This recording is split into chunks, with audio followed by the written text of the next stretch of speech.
नमस्कार दोस्तों, आज हम चर्चा करेंगे देश की अर्थव्यवस्था, राजनीति और चुनाव में उठाए जा रहे मुद्दों की। भाजपा ने देश को दुनिया के टॉप 3 अर्थव्यवस्था में शामिल करने का सपना दिखाया था, लेकिन आज की हकीकत क्या है? भारतीय रुपया ऐतिहासिक गिरावट पर है।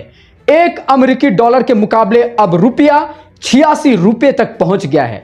सवाल उठता है कि यह गिरावट सिर्फ रुपया तक सीमित है या और भी कुछ गिरा है। मोदी सरकार ने देश को विश्व गुरु बनाने और सोने की चिड़िया वापस लाने का वादा किया था, लेकिन आज की स्थिति यह है कि उनके नेता विपक्ष के नेताओं के घरों के पर्दे, टॉयलेट तक को मुद्दा बना रहे हैं। उनके नेता क्यों खुद प्रधानमंत्री मेरी माताओं बहनों, ये आपका मंगलसूत्र भी बचने नहीं देंगे।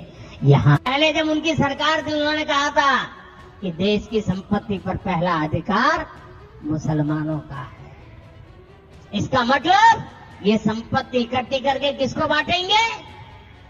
मंगलसूत्र, भैंस, हिंदू, मुसलमान, खालिस्तानी, पाकिस्तानी, बांग्लादेशी, मुस्लिम, हिंदू, मस्जिद, मंदिर के मुद्दों से बाहर नहीं निकल पा रहे हैं। तो क्या ये वही विजन है जिसे लेकर उन्होंने सत्ता संभाली थी? दुनिया की सबसे बड़ी अर्थव्यवस्था की रैंकिंग पर बात करते हैं, अगर नजर डालते हैं तो सबसे पहले स्थान पर अमेरिका है, जिसके जीडीपी 29 ट्रिलियन डॉलर से भी अधिक है। अगर दूसरे नंबर की बात करें तो दूसरे नंबर पर चीन काबिज है, जिसकी जीडीपी 18 ट्रिलियन डॉलर की जीडीपी के साथ है। तीसरे स्थान पर जर्मनी है, लगभग 5 ट्रिलियन डॉलर की जीडीपी के साथ। भारत 3.5 से 4 ट्रिलियन डॉलर की जीडीपी के साथ 5वें नंबर पर है। क्या इन नंबरों के पीछे कोई ठोस रणनीति है या ये महज चुनावी नारों तक सीमित है? अब देश की सुरक्षा पर बात करें तो भारतीय वायुसेना, जिसे कम से कम 42 स्क्वाड्रन चाहिए थे, आज सिर्फ 30 स्क्वाड्रन के साथ काम कर रही है। जहां चीन 5वीं पीढ़ी के लड़ाकू विमान तैयार कर रही है, वहीं भारत 15 साल के बाद भी अपने तेजस विमानों का ऑर्डर पूरा नहीं कर पाया है। क्या इन अहम मुद्दों पर चर्चा के बजाय विपक्ष के नेताओं के निजी जीवन को मुद्दा बनाना सही है? क्या यह देश के युवाओं, किसानों और गरीबों के मुद्दों से ध्यान भटकाने की कोशिश नहीं है? अब अगर हम बात करें चुनावी रणनीति की, तो दिल्ली में चुनाव का स्तर इतना गिर चुका है कि मुद्दे शिक्षा, स्वास्थ्य और रोजगार से हटकर टॉयलेट और पर्दे जैसे मुद्दों तक सीमित हो गए हैं। सवाल यह है कि क्या जनता के असली मुद्दे इन मुद्दों से छोटे पड़ गए हैं?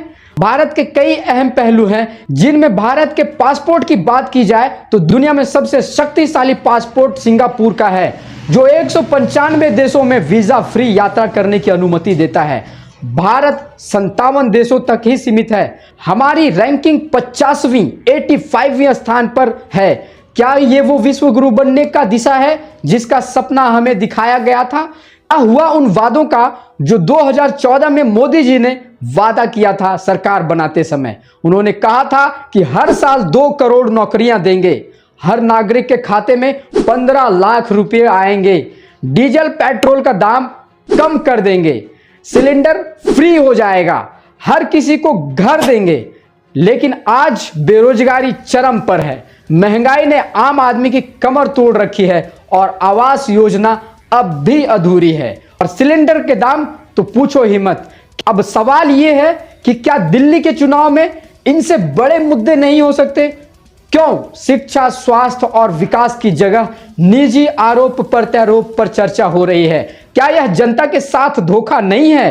तो दोस्तों, ये सवाल आपके हैं और जवाब भी आपको ही मांगने हैं। अगली बार वोट डालने से पहले इन बातों को जरूर ध्यान में रखें और एक बार सोचें कि किन मुद्दों पर आपको वोट डालना है और किन मुद्दों पर वोट नहीं डालना है। फिलहाल के लिए इतना ही। अगर आपको ये वीडियो, ये खबर अच्छी लगी हो तो वीडियो को लाइक करें और इसे जन जन तक पहुंचाने के लिए शेयर करें। और इस तरह के और भी तथ्यपूर्ण खबरों के लिए हमारे चैनल न्यूज नीति को सब्सक्राइब करना ना भूलें। हम फिर मिलेंगे किसी दूसरे न्यूज में। तब तक के लिए जय हिंद, जय भारत।